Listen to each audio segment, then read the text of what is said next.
everybody, how are you doing? Let me know in the chat where you are in the world.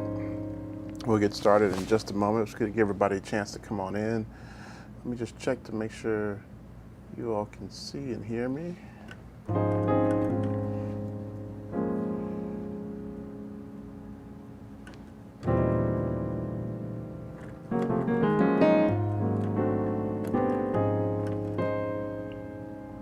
Let me know in the chat if you can hear the piano. Let's see.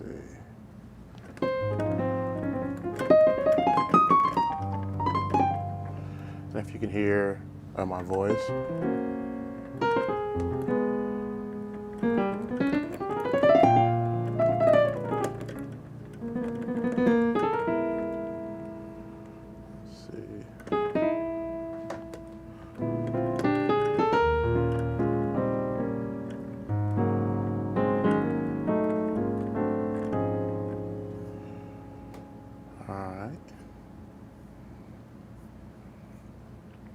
Let's see if I can see you all. All right. It's been a little while since I've been on YouTube, but we're glad to be back. All right. Let me know in the chat if you can hear and see me. Let me check myself. All right, so I think we're good.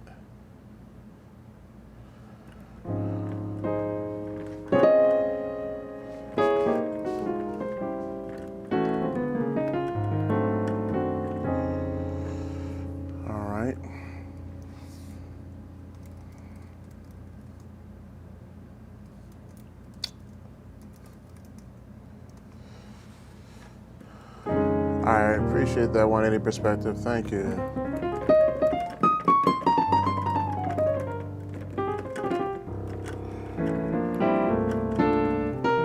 I appreciate that, Marvin. So I'll just play for just a couple more seconds and give everybody get a chance to come on in here. And then we'll get started in just a moment here.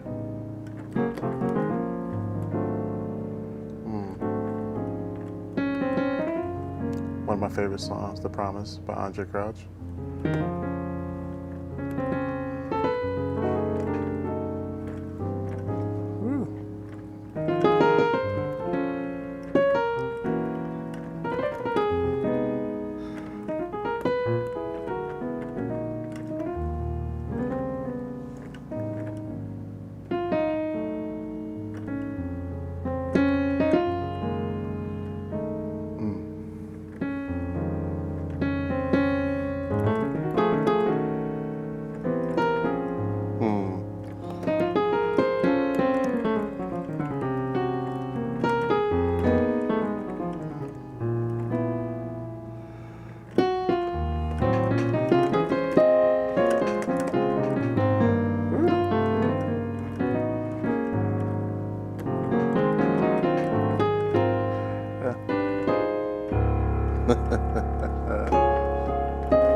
All right, well, thank y'all so much for joining me today. I am so excited to be doing a live stream on YouTube. I haven't done a live stream in, I think,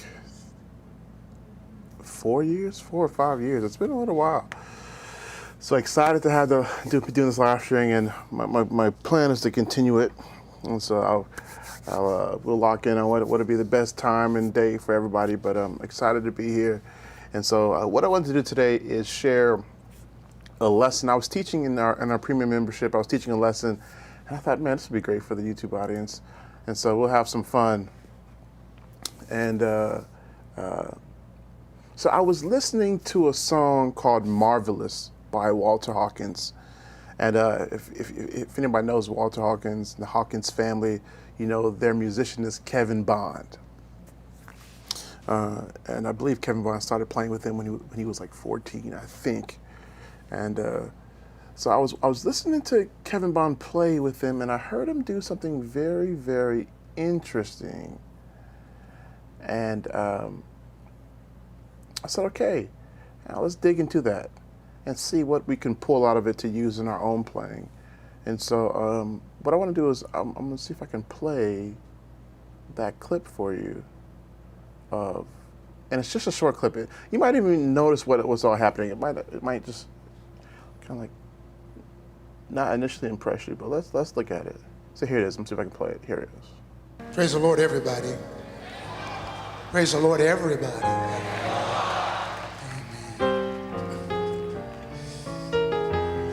That thing right there. I'm gonna play it one more time. It's just a small clip, but there's so much information in there. Listen again. Here we go. Praise the Lord, everybody.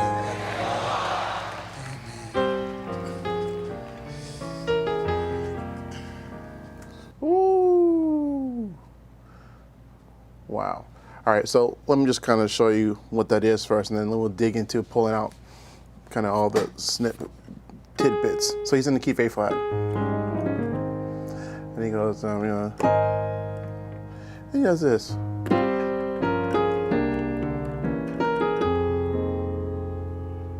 I'll do it again.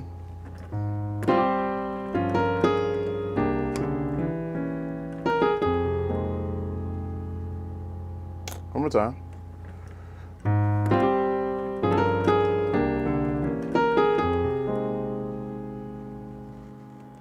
All right. Okay, and so, like, what is that? And what's happening here? Well, let's break it down.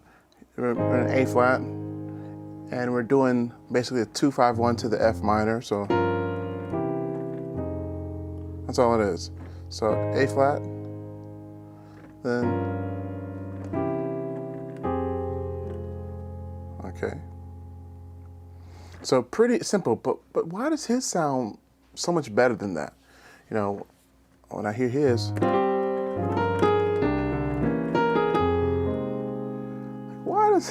like, how does that sound so much better? What's happening to make that? You know, when I started, and if I had to play this, my younger years, I would go like, you know, like, and I'm not sure where you are on your journey, but why does that sound so much better? So I'm gonna pull out 4 keys as to why it sounds better, and then what I'm gonna do is we're gonna experiment and see if we can't create our own progressions using these very concepts. Okay, so the first thing is this first chord. It's like an A flat major 7 without the 5, right? But he kind of leaves off the A flat, which is interesting. And then we have a fuller chord here. Now that's interesting. We have the C kind of sus, C7 sus2, and then arpeggio there. Arpeggiate up with the left hand.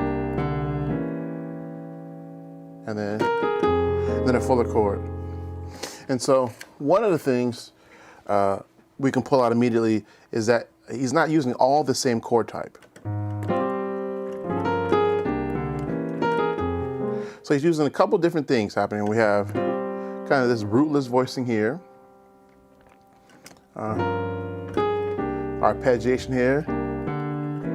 It's kind of a drop 2 voicing here. But it is a drop 2 voicing. And then a fuller chord. So he's mixing up voicing types. So one of the things we can do to enhance our playing, to like supercharge our playing, is to change how we voice our chords. Every chord shouldn't be voiced the same way. You know, each voicing speaks something different. And you know, I'm always reminded about when I first started, I would have voiced it all the same way, like.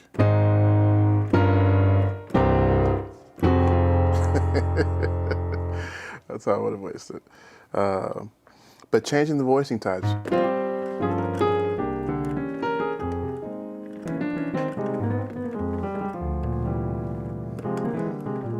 All right, sorry. Okay, so that's the first thing, changing the voicing type. Second thing, and I should have started with this because I think it's the most important thing, is melody. Melody. This is a simple chord progression.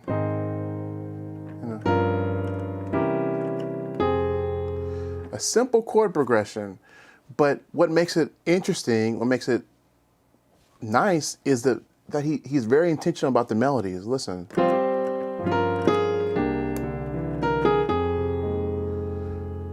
It's like everything, it's almost as if everything serves the melody. You know, I have worked with a lot of musicians and they would play that same progression like, and it's like there's no real intentional melody there. But here,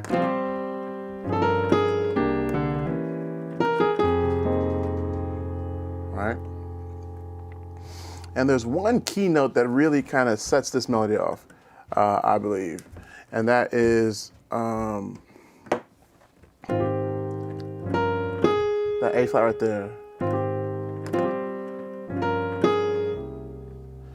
Because that's, you know, this C, this first melody note is part of the chord. This B flat is part of this chord. This G is part of this chord. But the first melody note that's not part of the chord that really connects the melodies is this A flat, so watch.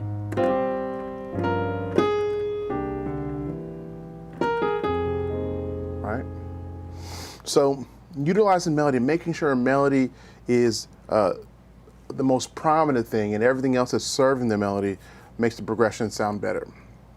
So we have different voicing types, melody. What's the third thing? Well, when he goes to the C7, that's right here, the C7, he doesn't just go C7, he does something interesting.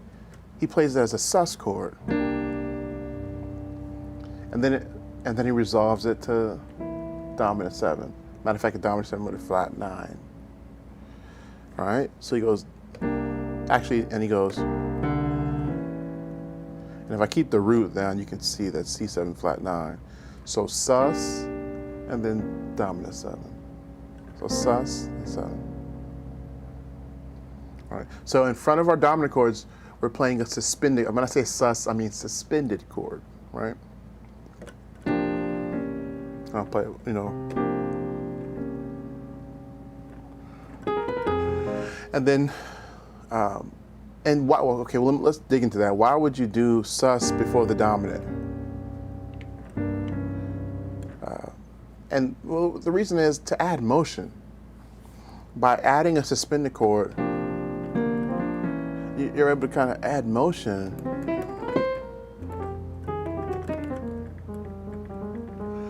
So your playing is not static, but it's moving, right? So here, that whole thing is just sus to dominant 7. And then the last thing is the use of arpeggios in the left hand. If you notice on that sus, he didn't just play like, but, and he actually resolved the suspended chord in the left hand. It's normally we go like, or like, but he resolved it in the left hand. And so now here we can add some more color. Yeah, so James said tensions, exactly. Exactly. All right. All right, so and the flat 9 is such a nice tension that you know you can use it everywhere. So 4 ideas, really quickly, 4 ideas. 1, different voicings. 2, the use of melody. 3, the use of the suspended chord in front of the dominant chord. And 4, arpeggios in the left hand. Okay, so, and you might be saying, Corey, you pulled all that out of that small little clip? Yes. There's even more to pull out.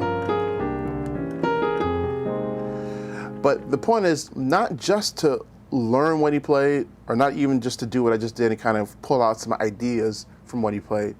But now the question is, how do we apply these principles? Okay, well, in our own playing, let's experiment. Let's create a progression. All right, this is where y'all can help me. Give me a key give me a key. We're going to create our own. I'll do like a 4 or 5 chord progression, something very simple. But give me a key. Doesn't matter, whatever key. Just give me a key that I should be in.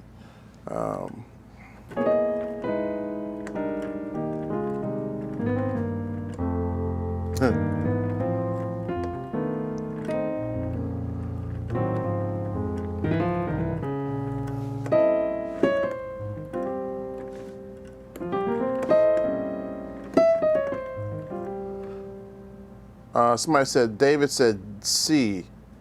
Good morning, Jeremiah. All right, so we can do C.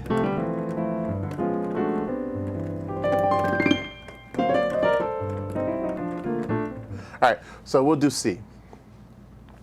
Somebody said E flat, Christopher. Okay, maybe we can do something in E flat as well in a second. I'm gonna do C first. All right, so David says 1, 4, 6, 5. Okay, so he says 1, 4, 6, 5. Okay, that's the progression. Okay, David's on it. So let's do what he said. 1, 4, 6, 5. Okay, cool.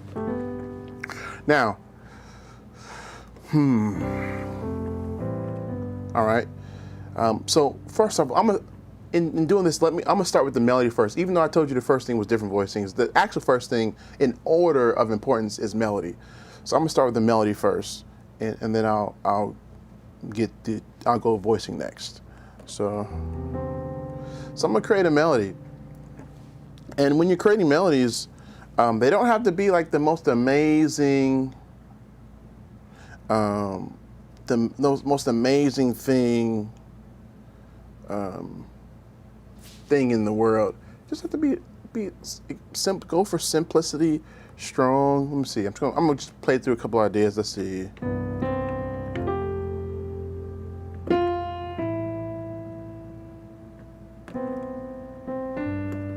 All right, let's do that. So first idea, I'm just gonna go with it. That's my melody. All right. Okay. All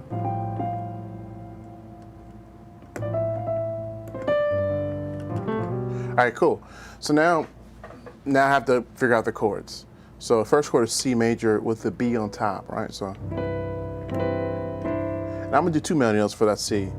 I'm gonna do B, C. So, and then for the F, I'm gonna have G on top, and then F.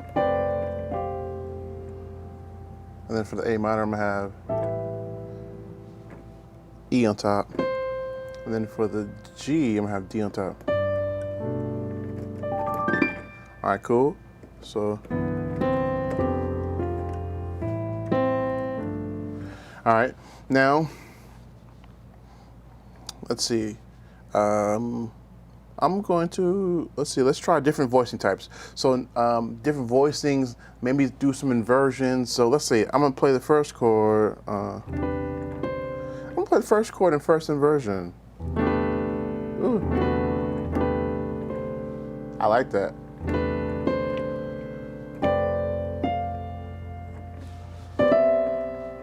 And maybe I'll play the A minor rootless.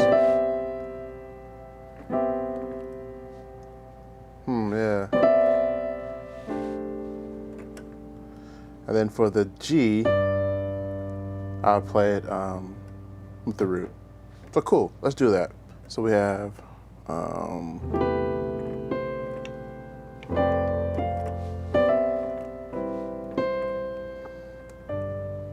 right, cool. There we go.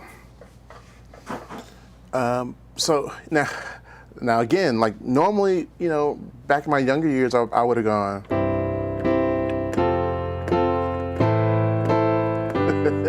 All right, which is, sometimes that's exactly what's needed still sometimes, but now we're going, what did I do? All right, cool. Now let's add the sus on the 5. So on the 5 chord, I'm gonna add a sus. So instead of playing just regular G, I'm gonna go sus. I'm gonna go sus. or maybe, so, maybe let's do that. Let's do that. All right.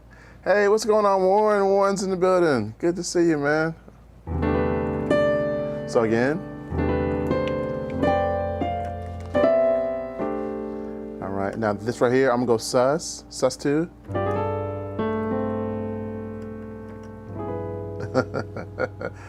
I do that for Warren. I think that's the chord he used. Okay, so now we have so we have the different voicing types. We have the melody. We have the sus, and let's make sure we have arpeggio too in here. So let's see.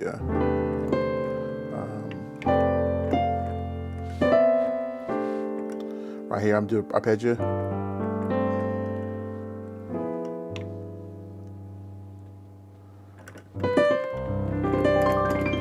Oh man, thank you, Warren. Warren with the super chat. Thank you, sir. Thank you, sir. Y'all give it up for Warren. Appreciate you, man. Love it, man. Appreciate the support, man.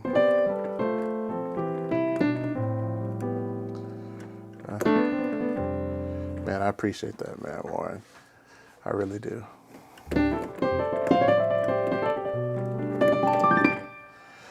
Okay, let's see. Hey, Michael. Okay, so hey, Michael, how's it going? Okay, all right. And Warren done messed me up, man. Appreciate you, man. All right. Okay, so let's try it one more time. Let's try the example. Here it is.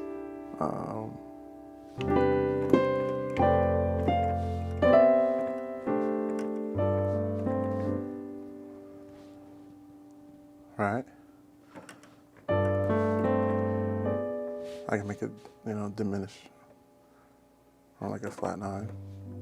I like that. That sounds nice to me. How does it sound to y'all?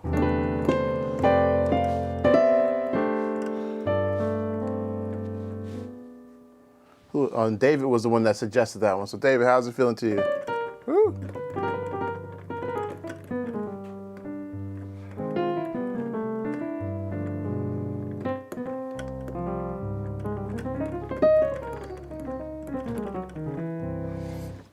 Now I took time to explain this out.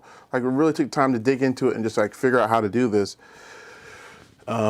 And it's going to take time to get comfortable doing this, but honestly, the best musicians that you admire, they're doing this in the moment on the fly, right?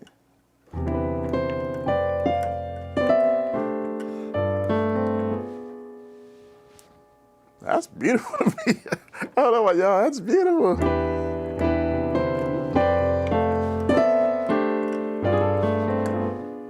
Woo. Then end it.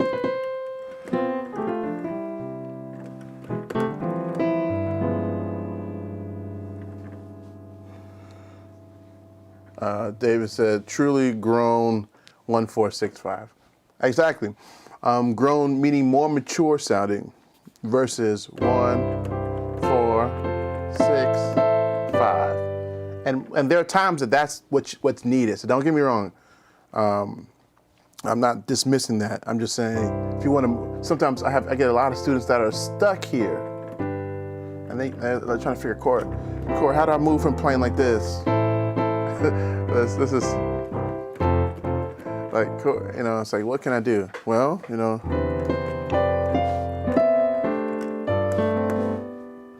you can try these principles and it'll just change the playing. Okay. So I have a question here. Hi, Corey. How do you practice different voicings? One at a time. So take one idea. And I'm gonna plug Warren here. For example, when I started learning drop 2 voicings, these kind of things you hear.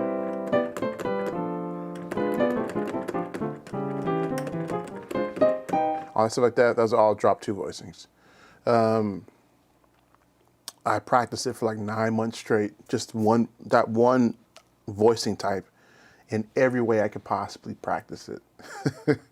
And I even did a video, so I'm gonna plug Warren. I did a video on Warren's channel, a piano lesson with Warren called, I think we called it Drop Two Voicings. I forgot the title of it, but if you go to his channel and type Drop Two, you can see that video where I break down Drop Two Voicings and Warren had me playing a few songs and progressions and things like that. But the point is to practice one voicing type and just focus on getting it.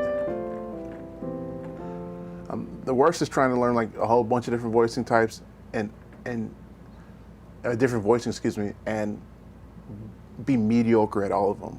Like, focus on one voicing type, whatever that voicing type might be.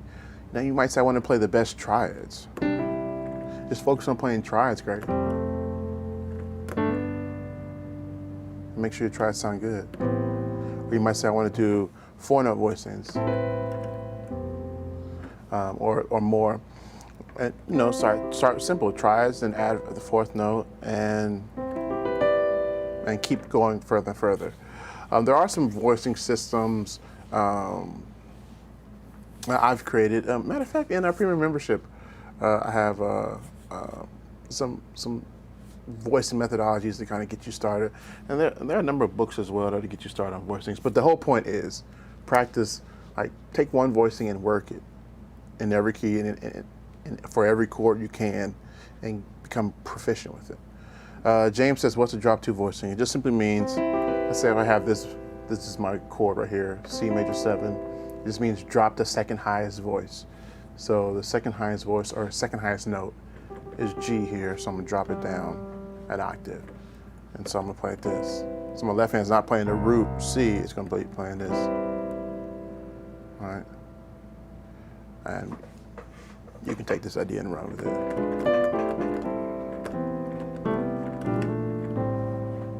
See, that's my F. I take the second highest voice, which is A, put it down. So that's drop two voicing, okay? Okay, see.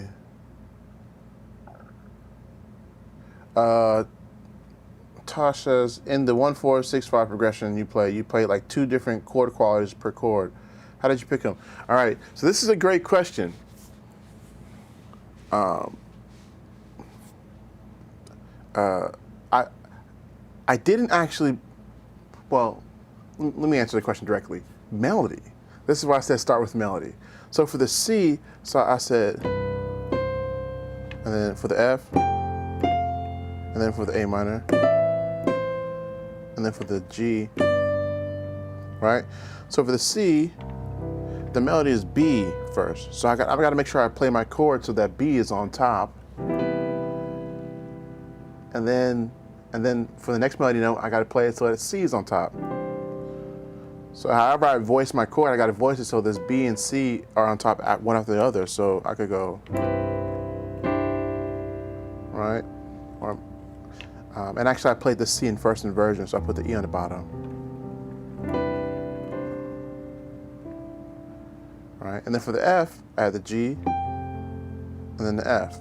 So I got to play my chord first with the G. And I tried to get a little spicy with, I guess, to use David's word, with the sharp 11 here. I could have played it, real simple. And then I just get a little spicy. Then for the A minor. Then for the G, we talked about one of the principles was making it sus first, so I made it sus first, and then resolve.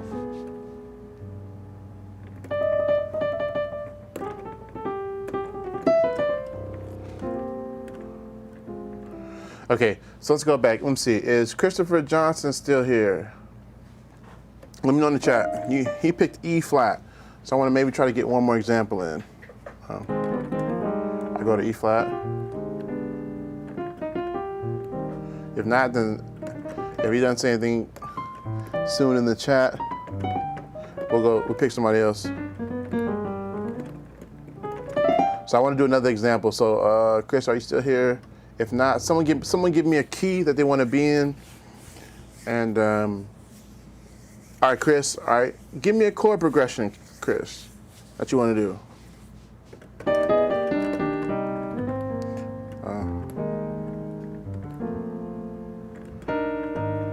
All right, thanks, Julian. Julian said Kevin Bond was 19 when he started. All right, thanks for that correction. I was told 14, but yeah, I could be wrong. I mean, I'll go with 19. That makes sense. All right, and anybody else can give me a. Mr. Addicted to Results said C sharp. What's going on, man? All right, Chris says 7, 3, 2, 5. So I guess you like D minor, 7, 5, 5 to G7, and then the 2 here, and like. So you're not gonna resolve the 7, 3, 2, 5. That's kind of weird. Did you mean to make it weird, or did you want to resolve the?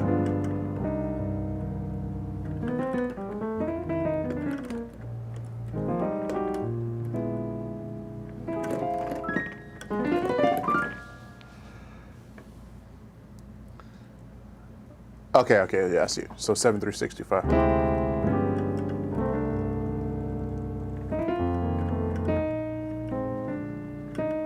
Got you.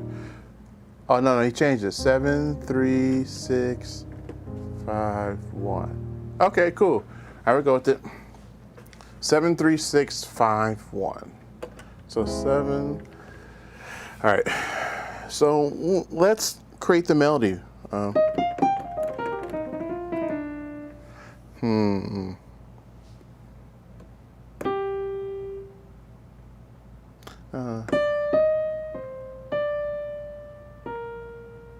How many chords are there? 7, 3, 6, 5, 1.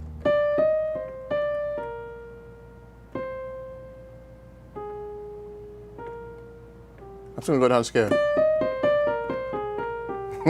I don't know. Let's go down the scale. So now I gotta make this work. So it's gonna be interesting. So.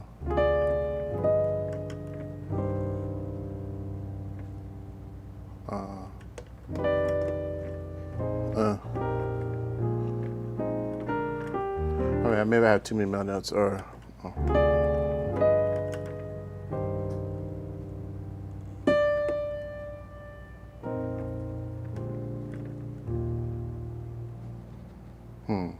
I like that.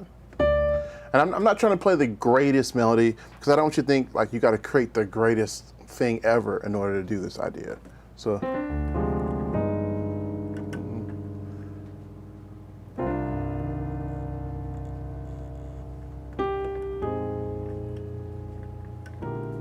Let's go up.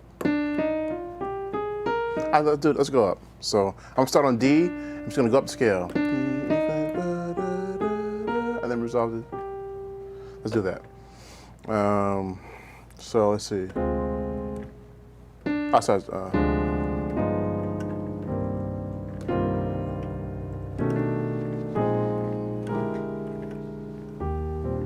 I added an extra chord in there, Chris. I added a little passing chord in there. Kind of make that work. Let me try it again. Let's see if I can do without the passing chord. I just add a passing note here.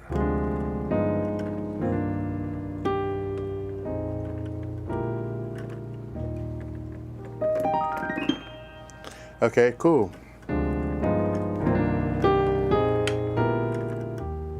Cool. So, let's see. Now, so we have the melody. Now let's try different chord types. So the first chord, let's do it in drop 2. So it's D minor 7, 5, 5. But I need the D on top, so I'm gonna put the D on top. But I'm gonna drop the second highest voice. The second highest voice is the C. I'm gonna drop it down to my left hand. All right, cool. So now for this G,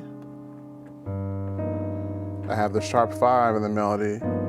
or flat 13, depending on which school you've gone through. Some plays like a sharp 9, sharp 5.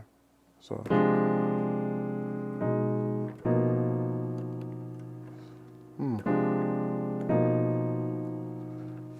But I'm gonna do it in drop 2. Instead of the B being there, I'm gonna put it down here. So.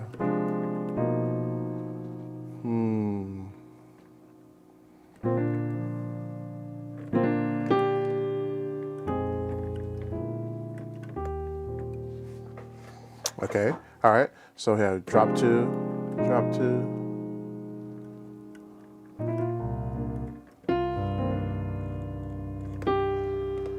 I'm gonna go sus, dominant, 1. So I'm already adding the sus in there, because I know we're gonna do it. So, okay, cool. So drop 2.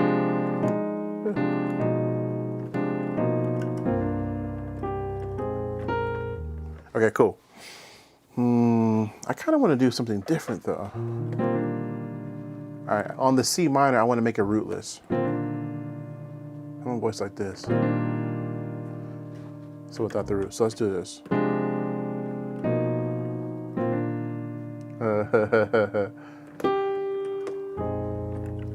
And then these are full. Cool. All right, cool. So we have the melody, we have the chords. Now on the, let's add the sus. So we already put it in there, but let's kind of really dig into this, make sure we have it. So right here, sus.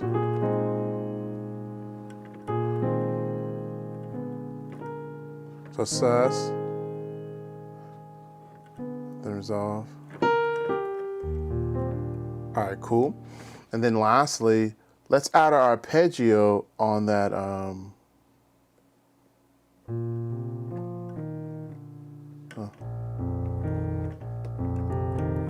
on that sus chord. All right, so let's try it again.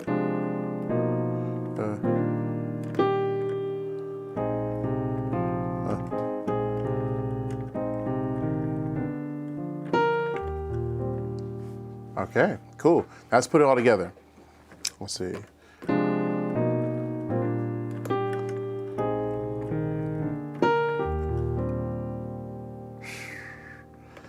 That's beautiful to me. All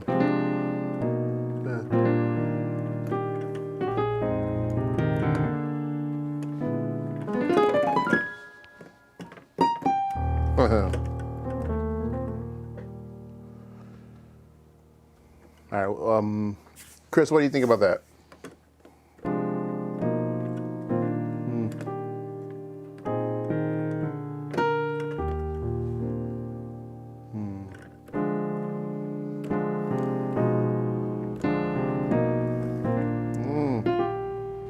On this G, I might add a chord. I'm gonna add a patch chord.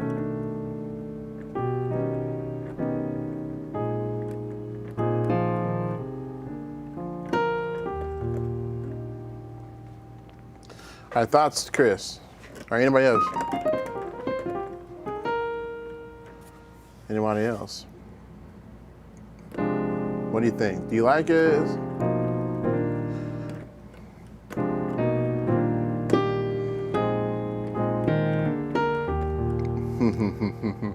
I mean, I like it. What would it normally be?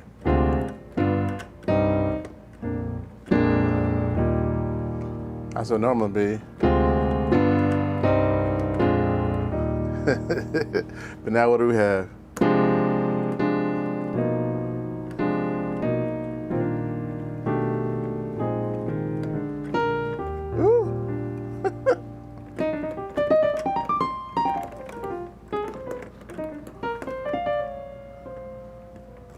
I love it. I don't like this chord so much. It's a little too sharp. Maybe do that. So. No. Let's do it. No, let's do A. I'm gonna do A.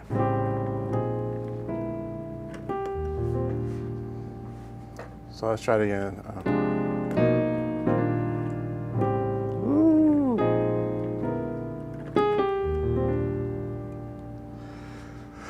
Woo.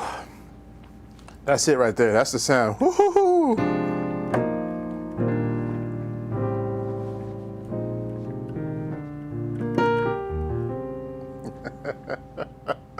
That's it.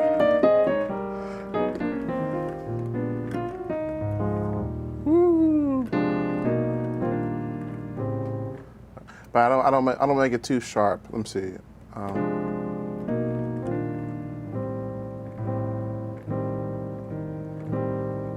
Yeah.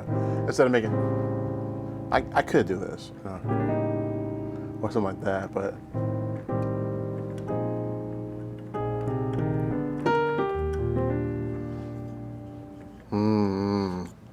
Okay, what did Chris say? Chris says, amazing, thank you. I got super nervous and this helped a lot. Why were you nervous? What made you nervous, man? Mr. says, I love it. The rootless C in the middle of the progression, take it to another level. Oh yeah, this chord. I just left off the root. Yeah, that's an interesting sound for sure.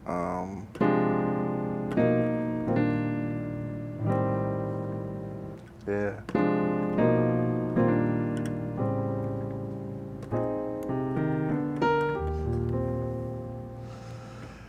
And so these 4 ideas, melody, different voicing types, using sus before the dominant chord, and adding a left-hand arpeggio, these 4 things like really can take something very, very simple and like transform it. And it works. It works in songs, but also works in like talk music or, things like that. But these ideas work in songs as well, and can really like differentiate you. Like I've never played that before. What? But what drove that? Well, the chord progression and the melody drove the choices, right? And so this is how you can sit down at the piano and play the same progressions and it sounds fresh every time. You just change the melody. If I change this, I think that I did this for the melody. I'm sorry. But I think that initially I was doing something like that. But if I had gone with that one, then the whole thing, the whole idea, it would have been different. But woo. Yeah. Woo. Yeah, that's beautiful, man. But you got to tell me, Chris, why were you nervous?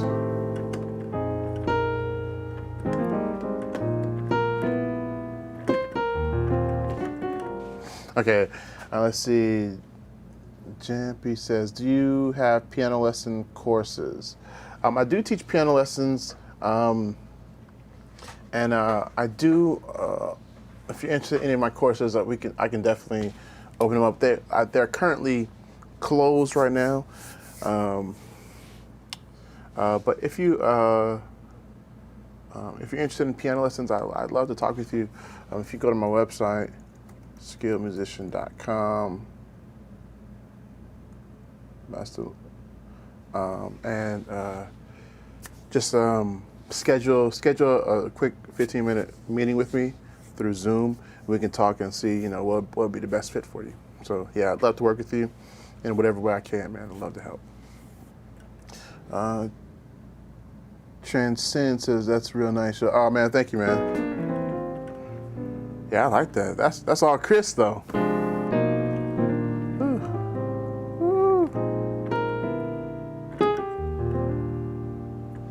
All right, so Tosh has a question.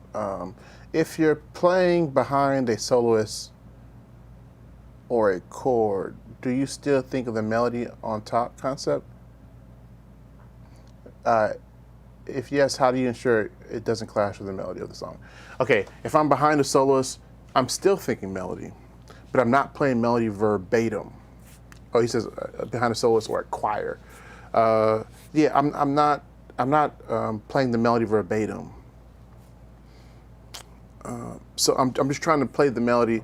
So when you're playing behind a singer, you're trying to catch them at specific points. And so when I play that chord at this point, I'm trying to keep the melody on top at that point. I'm not being super loud with the melody, but my chord has the melody on top. So for example, let's say, what key am I in? E flat. So if I'm playing behind a singer and they're going, I love you, I love you, I love you, Lord, today. So when I'm playing, the melody is, I'm not going to play it like that, but when I play my chords, I still have the melody on top.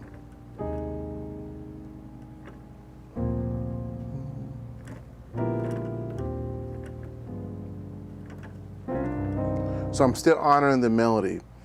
Now you don't always have to do that, but what it does is it gives the singer a sense of security that, oh yeah. Because a lot of times I've seen musicians like play behind a singer and the singer's singing, I love, and the musician's going, love, and the singer's like, love, and they're just playing whatever chord they know. It's like, and it's clashing. So it's important that you know the melody or can hear the melody out as you're going. Or if you're not sure the melody, play a little bit more close. A little closer together. Or just make sure what you're playing is strong, right? And sevenths and nines on top can be problematic, especially if it's not the melody. All right.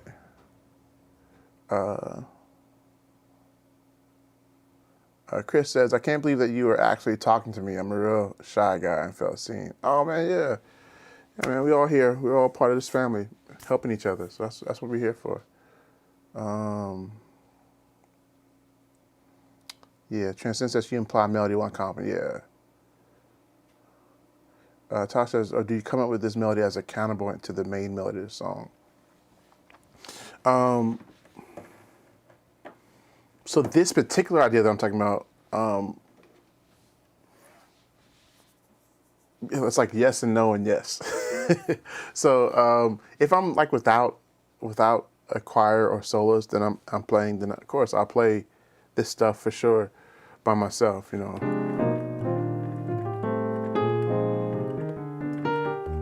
I'm by myself. If I'm with a singer, then I have to match the singer. But then there are moments in the song, let's say the singer is singing really slow, like, I love you, and they're waiting. So in that moment, you know, well, depending on what they're doing, but if it's a moment where I'm free to play, I love you, I might add a melody. Come back to the melody. Love you. I love you, Lord, today. Be good. All right, got it. So a little bit of both. Somebody says, will this video be uploaded? It's already uploaded. It's on YouTube, it's live, so as soon as I end the stream, it's gonna be there available for you to watch. Somebody says, Emmy, hey. David says, Waymaker Sinatra, if you don't mind. What up? Oh, yeah.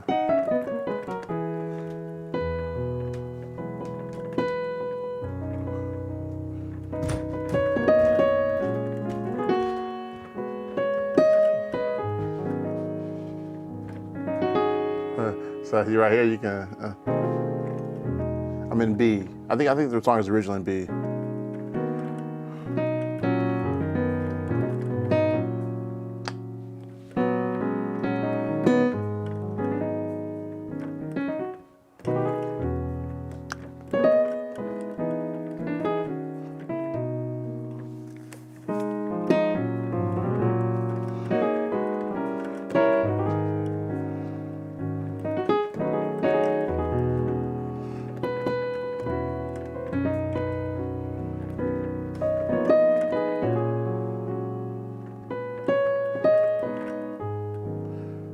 Just straightforward.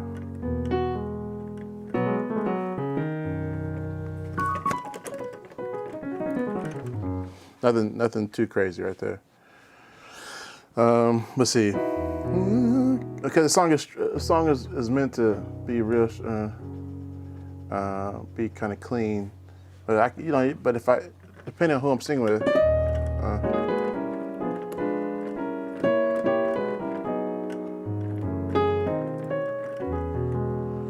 so you can have some fun.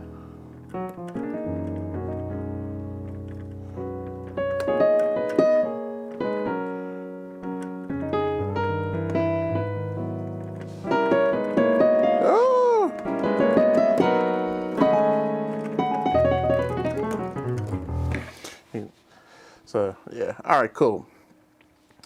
All right, any more questions that I can answer quickly?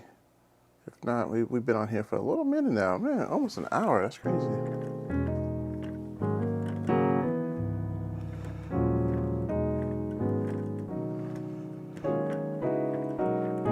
So Tosh says, what's the strategy for coming up with the arpeggio?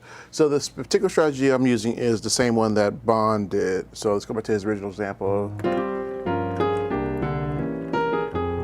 So the strategy he did was he played the root, 9, and then the third. So root, 9, third. So I'm trying to play root, and then either play below or above, and come to the third, or even surround the third. That's a good question. So that time I surround it.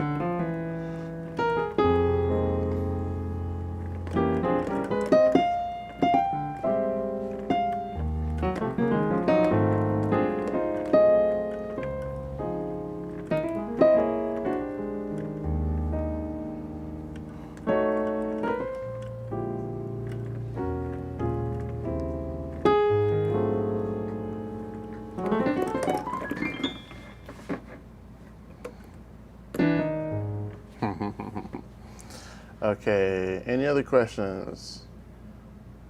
Any quick questions before we call it an evening? Yo, thanks for hanging out with me. It's getting late here, but y'all hung out with me. Thanks so much for hanging out with me. It's literally been about 5 years since I last did a live stream on YouTube. So this is I've been talking about I'm gonna get back and start doing it again, but man, glad to be back doing it. And thank y'all so much for coming and hanging out with me. This has been really cool.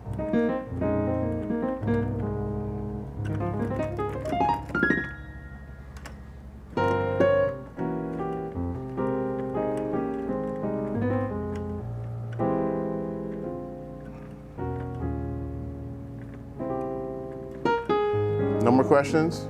Tasha, thanks for it. Oh, you're welcome.